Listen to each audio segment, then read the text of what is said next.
Je ne veux plus travailler pour ces gens-là. » Et ils ont fait une erreur, ont rompu mon contrat, alors je les ai rappelés à l'ordre et je suis sorti du contrat. Qu'est-ce qui transforme une légende hollywoodienne de co-vedette ennemie jurée ? Ce n'est pas qu'une simple rivalité, c'est une collision de morale, de rancune et une confrontation de poker à couper le souffle. De la froideur sur le plateau au pari explosif passant par une trêve qu'en autour d'un dîner, l'histoire cache un jeu de pouvoir plus sombre derrière l'extérieur rude de Bronson, révélé comme une mèche lente se dirigeant vers l'explosion. Vous avez vu la grande évasion, mais vous n'avez jamais vu ce qui s'est passé après ? Tout a commencé discrètement, presque invisiblement sur le plateau de la grande évasion.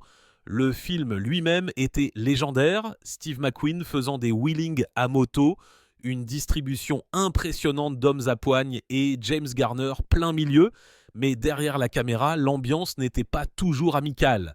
James Garner avait une aisance qui venait de ses racines de l'Oklahoma, simple, calme, accessible.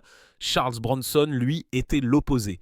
Sombre, silencieux, projetant toujours un air de menace, même hors caméra. Hollywood n'était pas étranger au conflit d'ego, mais celui-ci avait un ton différent. Les amis de Garner ont dit plus tard qu'il pouvait tolérer beaucoup de choses. Ce n'était pas le genre de gaz à chercher les bagarres, mais Bronson l'a agacé dès le début. La présence de Bronson était pesante comme un nuage d'orage qui le suivait de scène. Garner l'a remarqué immédiatement. Il ne s'agissait pas seulement de différences de personnalité, il a vu quelque chose chez Bronson qu'il ne pouvait pas supporter. De l'amertume, de la colère et une tendance à intimider les gens qui ne pouvaient pas se défendre. Garner n'était pas le seul à l'avoir remarqué. D'autres membres de la distribution murmuraient que Bronson était difficile à aborder. Il n'était pas chaleureux, il n'était pas généreux et il se comportait comme s'il avait quelque chose à prouver à chaque instant. Cette distance a peut-être fonctionné pour le genre de rôle que Bronson jouait à l'écran, le solitaire dur à cuire, le tueur froid, mais lorsque les caméras s'arrêtaient de tourner, cette même froideur le rendait presque insupportable. L'équipe a remarqué le contraste. Garner était accessible même aux figurants, faisant des blagues entre les prises. Bronson, lui, restait à l'écart, souvent lançant des regards noirs, disant peu de choses et dégageant une sorte d'hostilité. Et tandis que la plupart des acteurs considéraient cela comme une méthode ou simplement comme Bronson étant Bronson, Garner n'était pas du genre à excuser un mauvais comportement. Il avait lui-même grandi dans la difficulté, perdant sa mère tôt, survivant aux années du Dust Bowl, servant Corée. Garner connaissait les épreuves, mais il était ressorti avec de l'empathie, avec un sens de l'équité. Pour lui, l'amertume de Bronson n'était pas de la force, c'était de la cruauté déguisée dureté. Et dès ses premiers jours sur le tournage de La Grande Évasion, Garner a pris sa décision, silence. C'était un homme qu'il ne pardonnerait jamais, auquel il ne ferait jamais confiance et qu'il ne respecterait jamais vraiment. Pourtant, à Hollywood, les querelles couvent souvent silence. Vous gardez vos distances, vous restez professionnel et vous passez à autre chose. Pour Garner, c'est ainsi que cela aurait dû se passer. Mais Bronson n'avait pas fini de se faire des ennemis. La véritable explosion a eu lieu plus tard, dehors du studio, dans un cadre beaucoup plus personnel, parce que lorsque vous mettez James Garner, Charles Bronson et une table de poker dans la même pièce, des étincelles sont forcément au rendez-vous. Ce qui s'est passé cette nuit-là a transformé une froide aversion, une rancune permanente. Et tout s'est résumé à un pari que Bronson a refusé de payer. Ce n'était pas sur un plateau de tournage ou lors d'une soirée hollywoodienne, mais chez James Garner lui-même que la tension a finalement explosé.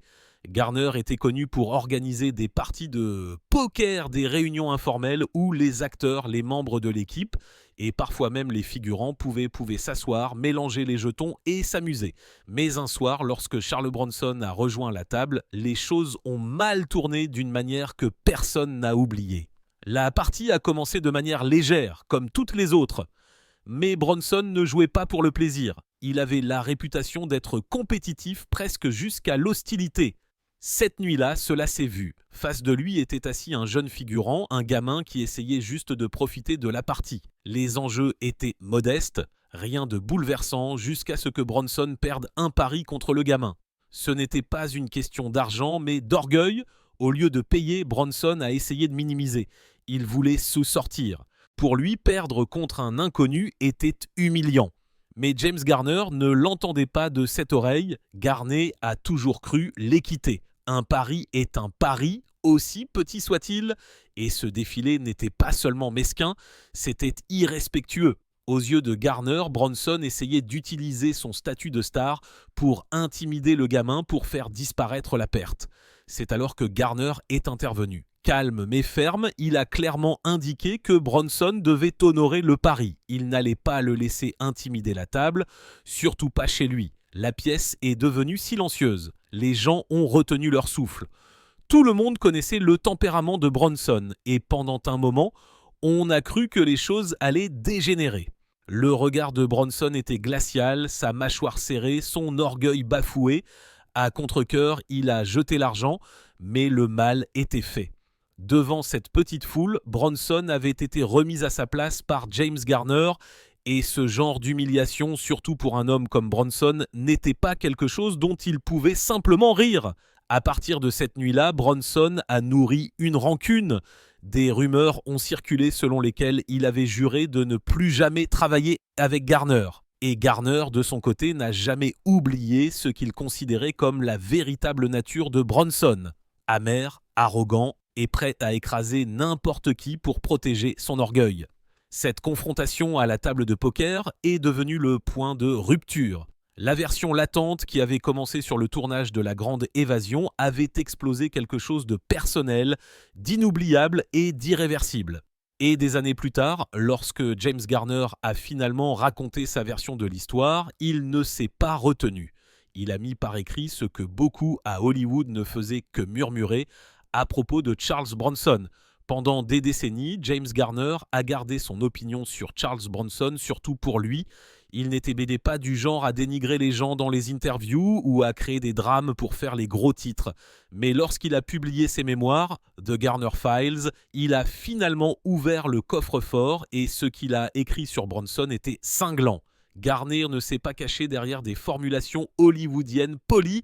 Il est allé droit à la gorge, imprimant ses propos pour que le monde entier les voie. Il a qualifié Bronson de fils de amer et belliqueux. Ce n'était pas une remarque laire ou une pique désinvolte. Garner a choisi ses mots avec soin, sachant qu'il serait une moitié gravée dans le récit permanent de sa vie. Ce n'était pas seulement de l'aversion, c'était du mépris. Il est allé plus loin, expliquant pourquoi. Selon Garner, Bronson utilisait et maltraitait les gens, manipulant ceux qui étaient plus faibles que lui, faisant valoir son poids et rendant la vie plus difficile à quiconque il considérait comme inférieur à lui. Pour Garner, qui s'enorgueillissait de traiter tout le monde avec respect, qu'il s'agisse d'un producteur ou d'un figurant, c'était impardonnable. Bronson n'était pas juste un autre acteur difficile, il était, aux yeux de Garner, un tyran. Et voici ce qui rend cela encore plus explosif. Garner n'était pas connu pour démolir les gens, ses mémoires sont remplies de souvenirs affectueux de ses co-vedettes, de douces blagues à ses propres dépens et de réflexions chaleureuses. C'est pourquoi ces mots sur Bronson ont été si blessants.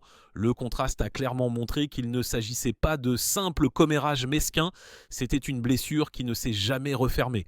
Les lecteurs ont été stupéfaits, les initiés d'Hollywood ne l'ont pas été, beaucoup avaient entendu des murmures sur le tempérament de Bronson et sa nature froide et combative, mais voir Garner le confirmer si brutalement était choquant. Cela a dépouillé le mystère de la dureté de Bronson à l'écran et a exposé le côté le plus laid qui se cachait derrière. Pourtant, même après tout ce temps, Garner n'a jamais adouci sa position, il n'a pas ajouté de nuances, n'a pas ajouté un « mais il était talentueux » ou « mais nous avons fini par faire la paix ».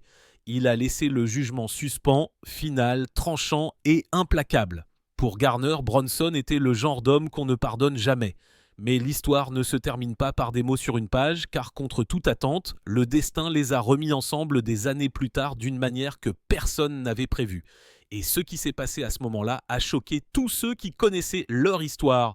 Le temps a une façon d'adoucir les vieilles rancunes, ou du moins de forcer les gens à partager le même espace.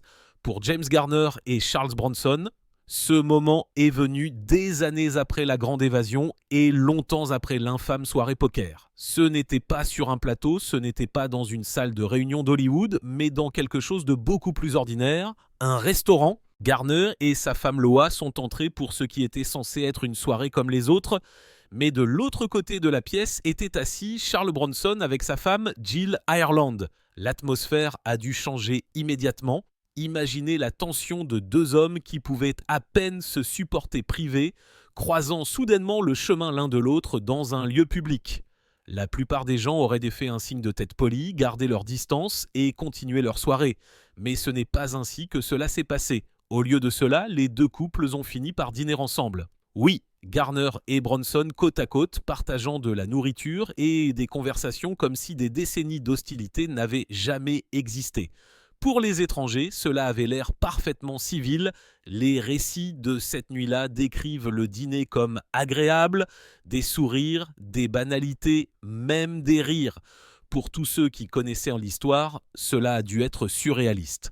Mais voici le hic. La politesse n'équivaut pas au pardon. Garner n'avait aucun intérêt à prétendre que Bronson était un ami. Il pouvait s'asseoir face de lui, partager un repas et maintenir la paix pour les apparences. Mais à l'intérieur, le ressentiment est resté. Les années n'avaient pas effacé le souvenir de Bronson essayant d'arnaquer un gamin à une table de poker, ni l'amertume qu'il dégageait sur le plateau. Pour Bronson, le dîner était peut-être une façon de prouver qu'il ne gardait pas de rancune. Ou peut-être était-ce simplement une question de commodité, deux couples célèbres qui se croisent et choisissent de tirer le meilleur parti. Quoi qu'il soit, la soirée s'est terminée sans drame, sans confrontation et sans fissure visible dans la façade. Mais ceux qui connaissaient le mieux Garner ont dit une chose avec certitude, il n'a jamais oublié. Le repas a peut-être ressemblé à une réconciliation, mais ce n'était pas le cas, c'était de la civilité, rien de plus.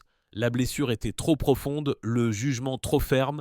Garner pouvait jouer le rôle d'un hôte courtois à une table de dîner, mais le pardon n'a jamais été au menu, et la raison devient encore plus claire lorsque l'on examine le passé de Bronson, le genre d'enfance et d'expérience de vie, qu'est-ce qu'expérience de vie qui ont forgé la dureté que Garner méprisait.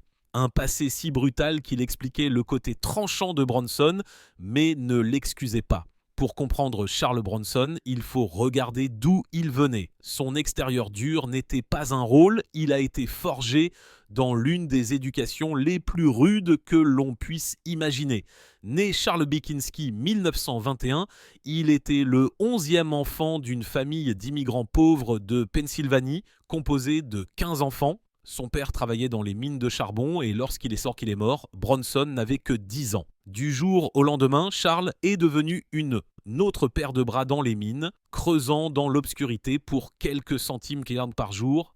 Les conditions étaient brutales. Bronson a admis plus tard qu'il était si pauvre qu'il a dû porter la robe de sa sœur à l'école parce qu'il n'avait pas de vêtements. La faim était constante. La survie était le seul objectif. Ce genre de début ne s'efface pas. Il marque une personne. Pour Bronson, cela l'a endurci, façonnant la froideur et la dureté qui sont devenues sa marque de fabrique à l'écran comme dans la vie. Il a conservé la même intensité à l'âge adulte. Bronson a servi pendant la Seconde Guerre mondiale tant que canonnier et a reçu une Purple Heart après avoir été blessé au combat. La guerre a approfondi la dureté déjà sculptée par la pauvreté. Au moment où il est rentré chez lui, Charles Bronson était un homme qui avait trop vu, trop souffert et qui il avait trop peu confiance. Ce passé aide à expliquer pourquoi il avait l'air amer sur ses gardes et dur à Hollywood.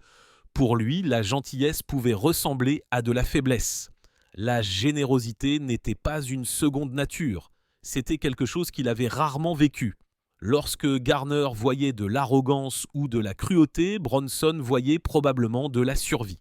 L'incident de la table de poker, pour Bronson, le fait de payer une dette humiliante à quelqu'un qui lui était inférieur, a peut-être déclenché toutes les cicatrices de pauvreté et de honte qu'il avait endurées. Mais voici la tragique ironie. Alors que Bronson a bâti une carrière sur son personnage de dur à cuire, il a rarement permis aux gens de voir la vulnérabilité qui se cachait derrière. Ceux qui le connaissaient bien, comme sa femme Jill Ireland, décrivaient un homme différent. Calme, profondément privé, protecteur envers ceux qu'il aimait. Pour eux, la froideur s'estompait dans les moments privés. Pourtant, pour James Garner, l'explication n'a pas effacé l'expérience. Savoir pourquoi Bronson était ainsi ne le rendait pas plus facile à pardonner. Garner avait vécu ses propres luttes. Perdre sa mère jeune, subir des abus, se battre coré, et pourtant il était sorti avec de l'empathie et de l'équité. Pour lui, la dureté de Bronson n'était pas une excuse, c'était un choix, et c'est pourquoi le jugement de Garner ne s'est jamais adouci.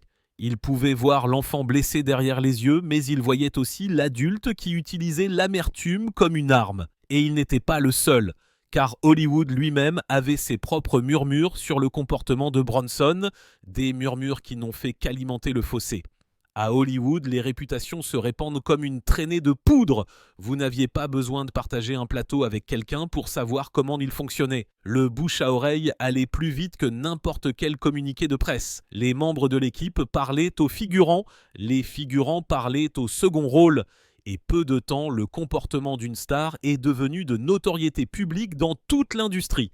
Et ce qui concerne Charles Bronson, les murmures n'étaient pas flatteurs. Encore et encore, un schéma clair se dégageait. Les personnes qui avaient croisé le chemin de Bronson le décrivaient comme belliqueux, distant et parfois ouvertement hostile. Les figurants disaient souvent qu'il montrait peu de patience envers quiconque, n'avait pas de nom haut de l'affiche. Les membres de l'équipe se souvenaient de la façon dont il se déplaçait sur un plateau, silencieux, impassible, avec un air constant de dédain.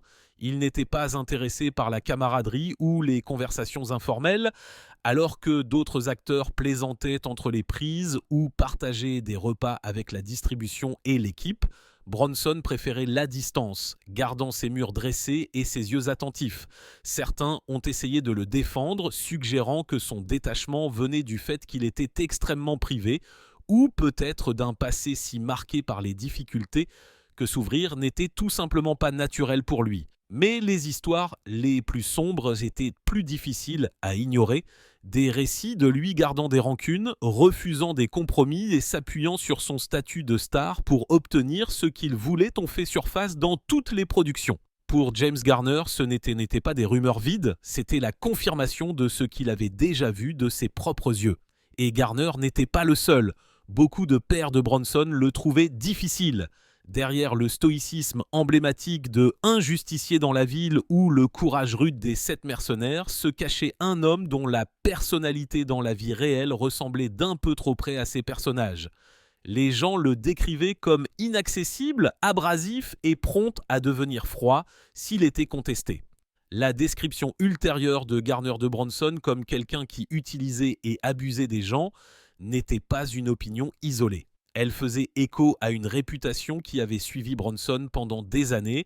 Le contraste entre les deux hommes a rendu le fossé plus net. Garner était connu pour être l'opposé, généreux avec ses covedettes, gentil avec l'équipe et réputé pour défendre l'équité. Il était accessible, facile à vivre, le type d'acteur qui traitait tout le monde avec respect, que vous soyez une star de premier plan ou un figurant. Pour Garner, Bronson n'était pas seulement un collègue difficile, il incarnait un problème plus vaste à Hollywood, où l'ego et le pouvoir éclipsaient parfois la décence. Bronson était un symbole de l'arrogance que Garner méprisait. Mais Hollywood a une façon d'humilier même les plus fiers. Malgré toute la froideur de Bronson, son orgueil a été définitivement ébranlé la nuit où Garner l'a forcé à honorer ce pari au poker. Cet incident n'était pas seulement une dispute mineure à propos de quelques dollars, c'était un moment qui a modifié l'équilibre du pouvoir entre deux grandes stars. Garner a exposé une fissure dans l'armure de Bronson et, une fois vue, elle ne pouvait plus être cachée. Pour Bronson, la blessure ne s'est jamais vraiment estompée. Elle a persisté, alimentant la tranquille hostilité entre eux pendant des années. Et pour Garner, ce souvenir est devenu la preuve que ses instincts au sujet de Bronson étaient justes depuis le début, le laissant avec un dernier avantage caché dans une querelle que Hollywood n'oublierait jamais. Tout est revenu à cette partie de poker. Apparence, ce n'était rien de plus que quelques jetons glissant sur une table feutre dans le salon de James Garner. Mais pour Charles Bronson, c'était quelque chose de bien plus important, c'était de l'humiliation. Perdre contre un gamin n'était pas le vrai problème. C'était le fait que Bronson ait essayé d'éviter le pari et que Garner, devant tout le monde, l'ait forcé à payer. À ce moment-là, l'image de dureté soigneusement cultivée de Bronson s'est fissurée et rien ne blesse plus que l'orgueil. La monnaie d'Hollywood n'est pas seulement la célébrité ou l'argent, c'est le respect. Et le respect était l'armure de Bronson. Toute sa personnalité était basée sur l'idée qu'il était l'homme que l'on ne défiait pas, la star que l'on n'acculait pas. Pourtant, voici Garner, calme mais inflexible, coupant court au jeu et insistant pour que Bronson traite un figurant avec équité. Ce subtil défi a été plus blessant qu'une dispute à grands cris ne l'aurait jamais été. Garner n'a pas eu besoin d'élever la voix, il n'a pas eu besoin de faire valoir son poids. Tenant bon, il a exposé la faiblesse de Bronson devant les personnes même que Bronson voulait intimider. Pour Garner, le principe était simple, la parole d'un homme compte. Si vous pariez, vous payez. Si vous faites une promesse, vous la tenez. Il ne s'agissait pas d'ego, il ne s'agissait pas de spectacle. Il s'agissait du respect du jeu et du respect des personnes présentes à la table. Pour Bronson, cependant, le moment a été dévastateur. Être contrôlé par Garner n'était pas seulement un affront personnel, c'était une entaille dans la réputation qu'il gardait si farouchement. Le regard noir, le silence, le regard glacial, toutes les personnes présentes ont ressenti le poids de la colère de Bronson lorsqu'il a jeté l'argent à travers la table. Cette humiliation ne l'a jamais quitté. Bronson portait des rancunes comme de lourdes pierres et celle-ci est devenue une partie du mur qu'il a construit entre lui et Garner. À partir de cette nuit-là, les deux hommes ont rompu tout contact. Bronson, dans son amertume, a juré de ne plus jamais travailler avec Garner. Garner, dans sa calme certitude, a discrètement considéré Bronson comme un homme qu'il ne pardonnerait jamais. Lorsque Garner a écrit plus tard dans ses mémoires que Bronson était un fils de amer et belliqueux, les lecteurs ont été choqués, mais pour Garner, ce n'était pas une insulte lancée à la légère. C'était un verdict. Cette table de poker a confirmé tout ce qu'il avait déjà vu sur le plateau. Que Bronson était arrogant, cruel quand il pensait que personne ne l'arrêterait et incapable d'humilité. Garner pensait que la façon dont vous traitez le petit gars révèle qui vous êtes, votre sentier, qui vous êtes vraiment. Et Bronson avait échoué à ce test de façon spectaculaire. Ce qui rend cette querelle si obsédante, c'est qu'elle ne s'est jamais adoucie avec le temps. Les querelles hollywoodiennes s'estompent généralement, les carrières évoluent, les souvenirs s'estompent, les vieux ennemis se serrent parfois même la main devant les caméras. Mais pas ici. Garner est allé dans sa tombe conservant le même point de vue qu'il avait cette nuit-là, impitoyable, impassible, impénitent. Pour lui, Bronson avait montré ses vraies couleurs et aucune trêve lors d'un dîner ou conversation polie ne pouvait effacer cela. C'est là le retour de bâton caché. Garner, la star facile à vivre qui se bagarrait rarement, est sorti de celle-ci avec le dernier mot. Il n'a jamais crié, n'a jamais donné de coup de poing, n'a jamais cherché à se venger. Mais tenant bon dans ce moment déterminant, il a laissé Bronson porter la cicatrice de l'humiliation pour le reste de sa vie. Et pour un homme comme Charles Bronson qui prospérait grâce à sa dureté, cette blessure silencieuse a peut-être été la plus profonde de toutes.